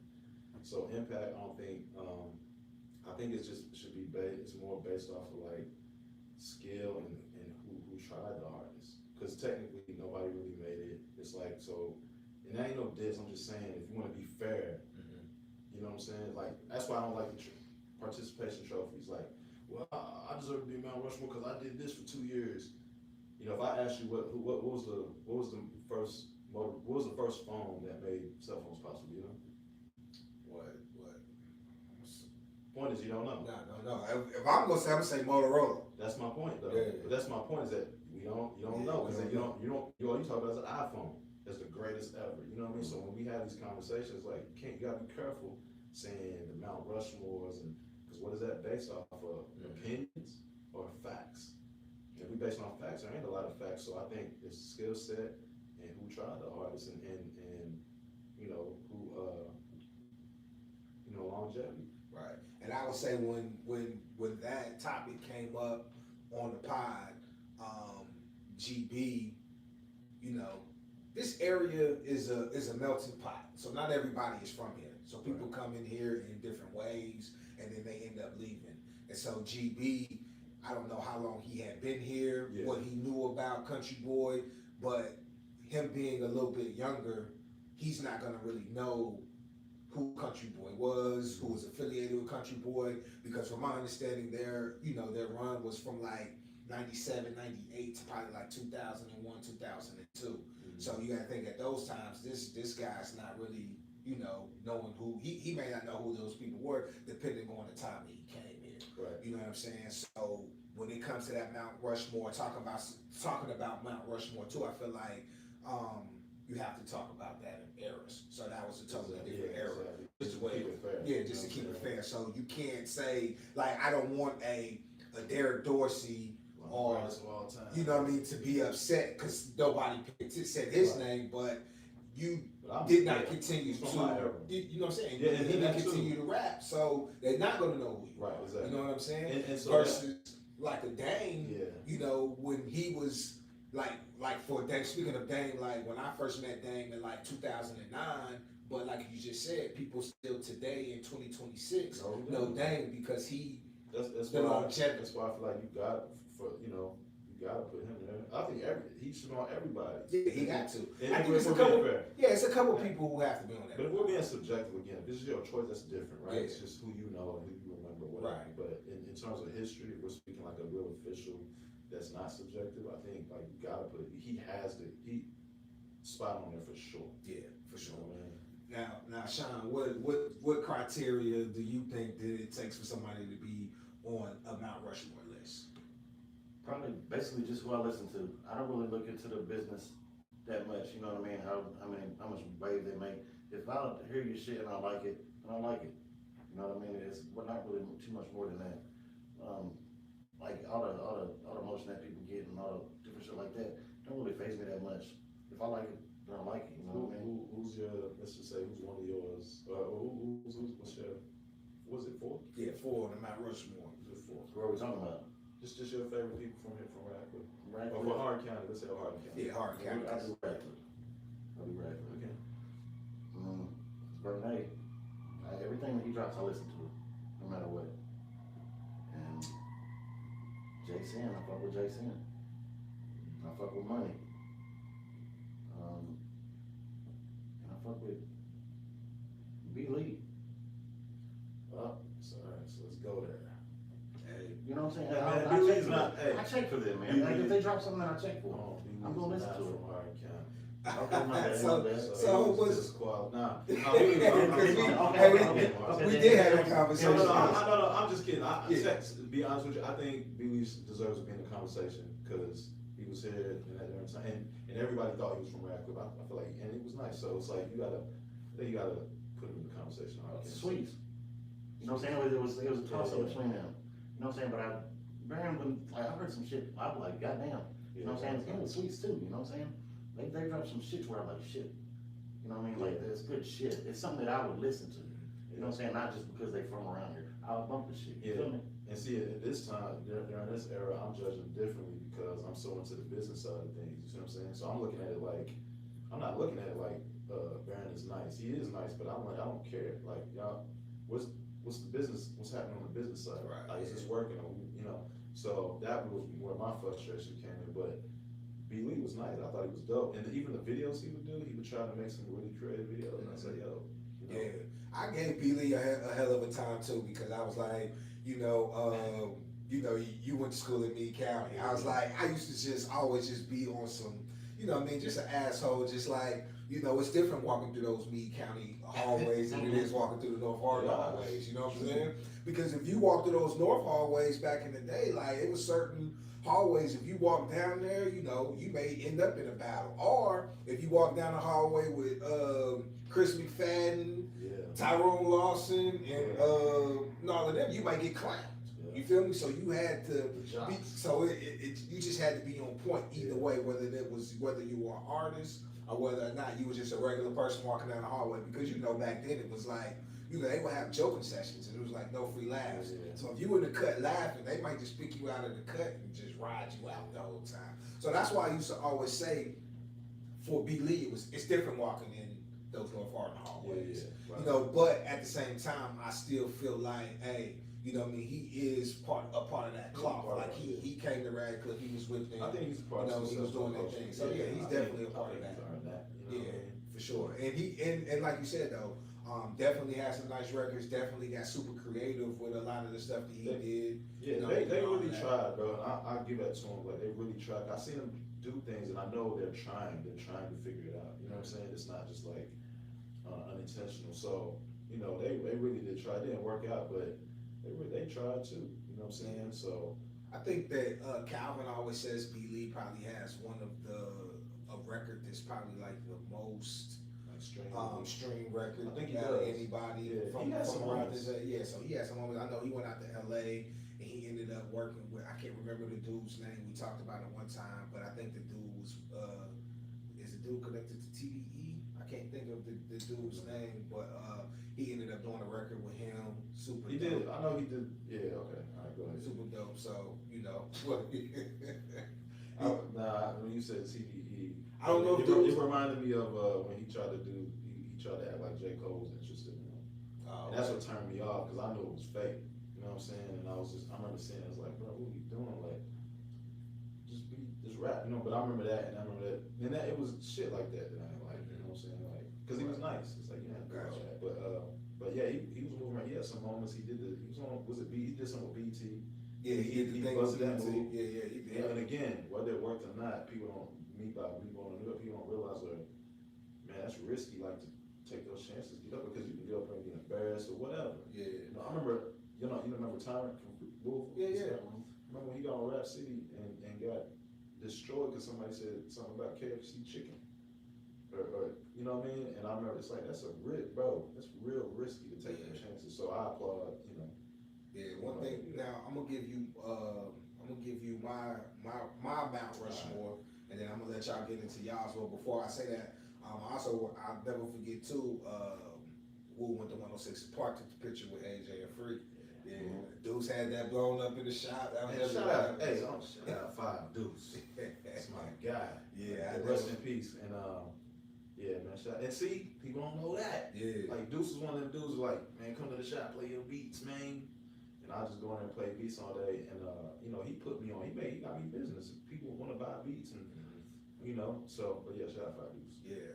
Now, shout out 5 Deuce for sure. I did some stuff with him when he was doing parties and everything. So it was Deuce was a cool cat for real, man. Real player. You know what I'm saying? He reminded me of L. Now, so my Mount Rushmore, so we did that. They asked me my Mount Rushmore, and so for me, I definitely said I had to put Cam Dollars in there because when I met Cam and he was doing his thing, Cam was like he was. You went to Louisville, you went anywhere, everybody knew who Cam Dollars was. So I had Cam. I put Sweet in there because I felt like, and I still feel like, Sweet pen game. Not a lot of people can really mess with Sweet's pen game. I think that if Sweet had, he pulled the Lauryn Hill on us. He gave us This Is Me, and then he did. You know what I'm saying? And he never put anything else out. So technically, I don't know if I could, leave Sweet in there because he gave us one thing. But just by his pen game and stuff that he sends me today, so he got it. You know what I'm saying? Like, Sweet's just one of them. I always said Sweet is probably one of the only artists that I really came by that could go and make it up out of here, whether that is an artist for himself or ghostwriting or doing something like that. I think if he figured out how to, do the ghostwriting for people, that he would be able to make a lot of money in the business. Then I had to put my boy Dame in there because, like we said, Dame, been knowing him since I first came on the scene. It was crazy how me and Dame met because at that time he was running with Vance and so you got Vance and you still got Flippin' Stack, who they were doing their thing. So that's Flippin' Stack, J Jungle, and all of the artists that he had under him as well. So you had that, and then so I definitely put Dame there, but because like I said, when I met him, that's who he was running with Vance. They had just came back from New York, a meeting, trying to get a deal. I know he did the thing with Soulja Boy, and he was doing his thing, and then he's still doing his thing till today. So I definitely got to put Dame on that list, but then I also put, for me, it's a personal one, and he probably can't be on the list either because they really didn't do much, but I put Mano because, that was who I worked with. That's one of mine. Yeah, Tremaine. So it's just like, Tremaine. You can't though. Well, look, because like the record, we didn't. Man, for that time frame, because that's what like everybody else is using the rules, right? Talking about their period. Yeah. In that era, like, come on, bro. FG was like, that was the shit. Yeah. Mane was like, think about it. Everybody in rap knew who Mane was. Yeah. It was like they feared that little guy. Yeah. You know what I'm saying? Yeah. My list was more contemporary. You feel what I'm saying? Like the greats, I can't even come up with it off the top of my head. Yeah. You know what I mean? But like people who still got action, you know what I'm saying? I think that's my favorites, you know what I'm saying? Now, I wouldn't say that they're the greatest of all time. Maybe they are, maybe they will be. Just who I listen to, you know what I'm saying? The contemporary people that still create music, that's who I listen to. Yeah. And I think my measuring rod is more so like who broke through the noise, who broke out of who did I listen to back, through this time frame that I didn't feel like they were trying, they did it, you know what I'm saying? So for me, it would be like, it would be affiliation. That was because I was blown away by them. I would say Dame has to be on there on my list, right? I would say Renee has to be there, and then just talking about my favorites, I would say FG. So I would say FG, Dame, Renee, and affiliation. And to me, those are my favorites. You know what I'm saying? Right. Nah, like I said, it all comes down to personal preference. Yeah. Like nobody can be left off. Like Sean said, when you said money, you talking about Money Soldier, right? For sure. Right. Yeah, Money Soldier and Job Big Body Kai, they definitely do their thing too. Yeah. So you got them, but he also said Jay Sin. I remember when I first heard Jay Sin, like I went on a hunt looking for Jay Sin. Then we also I wanted to shoot a video. Yeah, I forgot about that, Jason. I forgot about Flippin' Stack, Vance, and all them. So they were here, you know. So we gotta give them a nod. And then it's dope, bro. I think you should definitely get all these other people up there. Yeah, that's what I wanted. That's what I want to do. I definitely want to do that. Get everybody to come up. Talk about their experience. Because what we want to do is have Bread Boy and Country Boy come in and spin their music, because people always say they don't know that we exist up here. Yeah. This is Homie and Friends. Like this is just a spot, where you want to pod, you can come pod. Other side, we got the clothing store. You want to come kick it, whatever vibe, just get into that whatever mode you want to get in. this is what we here trying to provide for individuals. So we want to have that event. So we should be, we're talking about having that going on. So you coming in, talking, this is just the kick, this is the kickoff to getting that, to get that going. So, we're gonna get that up, you know what I mean? So, we trying to get everybody to come in. So if y'all watching, y'all listening, man, tap in with us, and let us know how we can reach, how I can reach out to you and get you on here and talk about your experience and the golf of, you know, this whole Hardin County, Radcliffe, E-Town, hip hop. And you know, if you watching, man, and you from our era, you have some history about our city, like, get on here and talk about it. Like, we don't do that enough. Yeah. We don't big up ourselves enough, you know what I'm saying? And I think we definitely should do that. So, you know. Now, one more question for you. One more question for y'all before we get out of here. When you look at all of this right now, what artists from the area who, you know, would you say had the most impact? That had the most impact. Yeah. Oh well, you said you really can't. You really can't say. Really I mean, can't look, say. if you, I really can't say. I mean, I think I have the most influence. You know what I'm saying? I don't know anybody even can compare it slightly. Yeah. If from here, right? But I'm not a rapper. You know what I'm saying? So when it comes to the rap part, I don't know. I can't say because I don't know anybody that's. You know, I've been everywhere, so I'm in all these other cities and places, so I know what people hear from here and what they don't. The only person that I could even say is Dame. It's it. That's the only person that I personally know of that I've been in other cities and they know Dame. You know what I'm saying? Gotcha. So the only person, it would have to be Dame for me. Yeah. You know, but I'm more of a technical guy, so his option might be different. It's gonna have to be John. It's gotta be. Like, you know what I mean? Like, it's gotta be. I know we don't like saying our own names for real, but like John is like, he's done so much more than like pretty much anybody around here. I mean, I've listened to tracks with him with the people from the smack battles, shit. You know what I mean? Got shit with Wu-Tang. Come on, for God's sakes, bro. Yeah, I don't think people know. For real, man. Like these, some of these one-off records are, I don't even know how the fuck you got. How the shit even came about, for real. You never even told me about it. You got some records with some hard-hitting people, man. Yeah, I think my first placement was Stack Bundles, which was crazy, because at the time Stack Bundles, he's a legend. Yeah. But he got murdered shortly after that, so you know, for being Ness's producer for him, but produced for Uncle Murder, Coogee Raps. Like, been in a lot of rooms, bro. Put in a lot of work, Wu-Tang, like you said, Ghostface, and you know, not only that, but the community work I've done and building a creative community in Louisville, you know what I'm saying, shit like that. It's just, yeah, it's just a lot of stuff that I've done that nobody has done. But that's the beauty of it, right? Because I feel like I was kind of one of the ones that went through all the moments with everybody, and I broke out and I kind of made it somewhere. And I ain't made it yet, but you know, and I'm able to, you know, bring things to the community and create some type of influence. Like, I can do that, you know what I'm saying? Well, you're friends with Erykah Badu, man. Come on, man. Let's talk about it. So when I was waiting, I was going to text you on the side, like, bro, straight Erykah. Man, you friends with Erykah Badu, man. That's That's dope. my dog. Yeah, I just talked to her the other day, so. Yeah. That's cool, man. It's mind blowing. Some of the people I know I'm telling you, bro, I'm cool with like Banner. The way me and Banner talk, it blows my mind every time, because we talk like we homies. Like, he'll hit me up, send me beats, check this out, bro. And I'm just listening to his beats, or we'll talk about tech or the business, but it's like I'm not talking to David Banner, like I'm talking to my homie. Yeah. And it's the same way with Erykah. Me and Erykah talk. We play anagrams. I play anagrams with Erykah Badu. Blows my fucking mind. That's crazy. Like, you know what I'm saying? And it's just tripped out, bro. So it's like, you know, I've had a good run, bro. Yeah. You know, so. Yeah, that producer's corner was definitely dope. I used to always tell people, you know, you get a chance, go check out producer corner. Who's connecting the dots with a lot of individuals up there.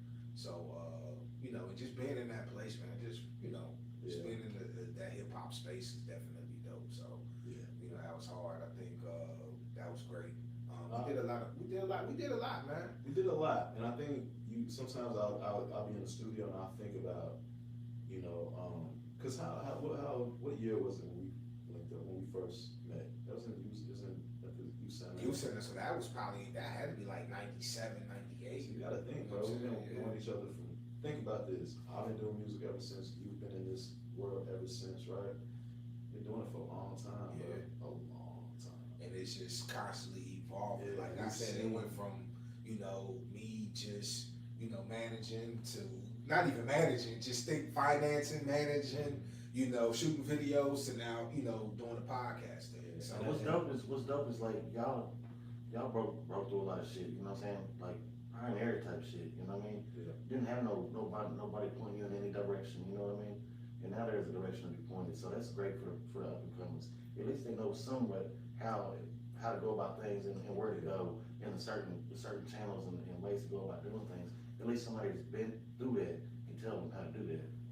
yeah, and don't think Wu ain't took me out put me in the grass, man. Wu took me to the grass too, man. Amen. A couple of times. What? Man, me and Wu used to always bump heads. You know what I'm saying? But here's the thing, but it's like, you know what? Like, We always bump heads. people don't understand, like, I think people may not understand our dynamic a little bit because, I was raised by the Gregories. Yeah. And you was, like, Yeah, same thing. I think me and you were the only two that we were like the adopted brothers of that Yeah, family. for sure. Yep. You know what I'm saying? So when I look at you, I look at that's like, it's my brother. Yeah. You know? That's why and I never really took it as nothing. I was like, I'm still gonna pop up, whatever, Woo, man, Woo bad with me. I mean, even with Tremaine and Raj, there was times when Tremaine and Raj would get mad. They don't wrote diss records. Yeah. Woo done gave diss records back. But We just always had that, but it's always been that thing. And I tell people all the time, like, Woo was my mentor when it comes to this music thing because I could come to Woo and talk to Woo and just, he just giving me just different little gems. And like I said, I'll be back up at school passing out all types of slaughter house shit, and, come to this, come to that, or whatever the case may be, because it was just the whole thing. It was the thing. Oh, you know Woo? Man, yeah, I know Woo, man, yeah. But yeah, I never forget that time when I came up to the battle. Me and Woo talked the whole battle. You don't remember that day? It was out there at like some warehouse spot. It was like, it was in Louisville. It was like a dope 16 event. I think it was a dope 16 event. Woo was like, yeah, man, I go over there, man. You won't come in this building. Wait, hold on, you gotta remind me. Yeah, so we went up there. I forget what it was over. You know what I'm saying? What it was about. But I ended up pulling up to the dope 16 battle. And when I came in, Woo, as soon as I pulled up, Woo was like, "Fuck." He saw me. He ran straight down on me. He was like, yeah, man, I'll make it so you can't even get in here tonight. You feel me? Then we went in, and man, you was like this the whole night, back and forth, top boom, boom, boom, back and forth. And we was just kept going back. You know what I'm saying? But it was all good, but it was taking me out into the grass, because during that time, I think it was, the way I looked at things coming from Bowling Green, I was just on some super asshole shit sometimes, you know what I mean? But dealing with a lot of people, because we had the whole thing when we did the cipher. Remember when we did the pit cipher took place? Yeah. So that happened. Oh yeah. So that happened. So a lot of people don't know about that. Like, I was just talking to Calvin about the pit cipher, and they were like, yeah, they felt like AJ put that event together. But right. So that whole event came from. I remember that. The whole event came from something that I had sparked, because we had a conversation. You know what I'm saying? It ended up being like 500 comments, and then it turned into the pit cipher. That's how I met AJ. Right. Now AJ financed and did everything for the pit cipher. You know what I'm saying? He put the money up, got the building, did all of that. But the whole idea, because my thing was, we need to create that the tunnel environment. You know what I'm saying? Right. Like it's a grimy place. You gotta be, scared when you come in. Not necessarily scared, but we want that vibe. You gotta come with the bars. If you're not coming, And that was battle rap era, right? And that was battle rap era. So that's how the pit cipher ended up created. I had to go back and show Calvin, like my cousin created the flyers for the pit cipher. That was like 2013. So yeah, definitely dope times. Definitely. I came dope down times. for one of those. Yeah, but see, the initial one was the only one that I was a part of. Gotcha. After that, I stepped away from it, and then they continued going on with the pit cipher. So the initial, because I think that it went from the pit cipher to the pit, and then Mark D started doing his thing. I was and gonna all mention that. Mark. So like even Mark, you have to bring Mark. Yeah, you gotta bring Mark. How you can't mention rappers from here and not mention Mark when he was out in Louisville risking it all. Yeah. In front of hundreds of people. Man, hundreds of people. Battling Crazy. people, right? And I'm having to stand there like, yeah, I'm from Radcliffe too. You know what I'm saying? I was like, I can't lie, deny it, you know what I mean? Yeah. But Mark would hold his own. Yeah. So how do you not give him his props? You see what I'm saying? So it's kind of like, that's why I think more importantly than, everybody has their own Mount Rushmore, but more importantly than somebody taking the conversation and making it some solidified thing. Yeah, bro, all y'all come up here and share your stories because we have a lot of lineage, like Sean was saying, and we should share that and make people aware because I think maybe you'll be more proud of where you come from. You know what I'm saying? Because I ain't never been in no interview in New York or LA and they ask where you from. I say I'm from Radcliffe. I don't say I'm from Louisville. Yeah. From Radcliffe. Yeah, all day. You know what I'm saying? So we should share those stories in a healthy way. And it's not always about being nice either. Just tell the truth. Like tell the true history. Don't whitewash it. Tell the truth what really happened. Own it. It is what it is. And let's paint the picture of this whole story. If I had the bread, I'd make a TV series about this shit. Yeah. Because we got a cool story. Got a cool story. It's enough material. Yeah. It's enough. And nobody outside of us will maybe never know it, but we got a cool story. Just like a lot of other small places. So we should share those stories so everybody listening, Loke should get on here. Dorsey, you should get on here. Josh should get on here. Sean, you should have your own moment, get on here and tell your stories because you have a lot of crazy stories. All of us, we should do that. Well, definitely. Anytime you want, Sean, let me know, man. We definitely gonna make that happen. Like I said, man, shit. Look, I was on the scene, Sean. I got Sean them diss me. Went crazy. I think we all come with that, but It was a different time, man. Yeah, it was different. I came up from the battle and shit. You know what I'm saying? And basically, for real, I ain't gonna lie. I was just trying to bait people in just to do some pit type shit. You know what I'm saying? It was nothing personal. that's all we No, got. definitely. That's why I was like, man, I listened to it. Me and Cam listened to it. We talked on the phone. It was like, yo, it went kind of crazy. I remember the Vernay disc when he dissed me. I remember I was like, man, that ain't shit. I was like, that's just whack. Then I remember when nobody was trying to say, God damn, he really talking about. He went crazy, yeah. You It know? went crazy. That was definitely dope. Yeah, So he was a great opponent, man. Shout out to Vernay. I know and hope Vernay, if you watching, bro, I hope you feeling better, bro. I know you just had a little thing, but we rooting for you, so. definitely. And for y'all, those that are out there, I want to go ahead and mention too. We also are going to. I'm gonna drop the flyer soon, but we're gonna start doing open mic night out here on Thursdays. I don't know if we're gonna do it once or twice a month, but we're gonna push that out on Thursdays. It's not gonna be your ordinary open mic. We want to get people in the building so we can get the content. You know what I'm saying? So not just, we want y'all to come in, be a part of it. It's free to come in, free to come do your thing. But really, we just want to capture the content so we can put the content out there and showcase the different talent that's out there, doing their thing. So if y'all interested, I'm going to drop the flyer. We're going to get, 5-10 artists on those Thursday nights. Y'all come out, do y'all thing. But, we're going to continue doing these interviews. We're going to continue talking. We're going to continue podcasting. So make sure y'all tap into the Homie and Friends podcast. We on Instagram, we on YouTube. Make sure y'all tap into that. And Woo and Shine, y'all let them know where they can find y'all there too. Before we do that, just give me your props, bro, because like you've been continuous in this whole journey too since we started. You feel me? And you're like the only last remaining pillar in this town that can speak to that history. So I think everybody should come out here and support you because we don't have a lot of history that's known. So shout out to you, bro, for even still trying to make it make sense here. You know what I mean? Because a lot of people, that's a risk to take balls too. So, and money and time. So, but because we spending a lot of money for y'all to act like y'all don't know we in here. So I want y'all to come through, get that foot traffic through here, and once you come in here, I think y'all will understand and see what we got going on. And y'all can find me. I'm everywhere, but most likely you can find me on Instagram at John Woo Got Beats, and Facebook and John Woo. So yeah, just find me online, and I'm Erica Badu's friend. Just add me on any social media. I'll get back with you. What's the at? Sean Parker. Okay. I always spell your name wrong though. SHEAN. Yeah. Parker. I did that today. I was like, I keep typing this. So yeah, y'all make sure y'all tap in. And like we said, it's the Homie and Friends podcast. Hey, I'm Top South Will, or One Eye Willie, whatever you want to call me. You can find me on the gram. You can find me on Facebook. I'm on TikTok. I'm on all of them. So make sure y'all tap in. But that's the Homie and Friends. That's HOMI and FRNZ. So Homie and Friends podcast.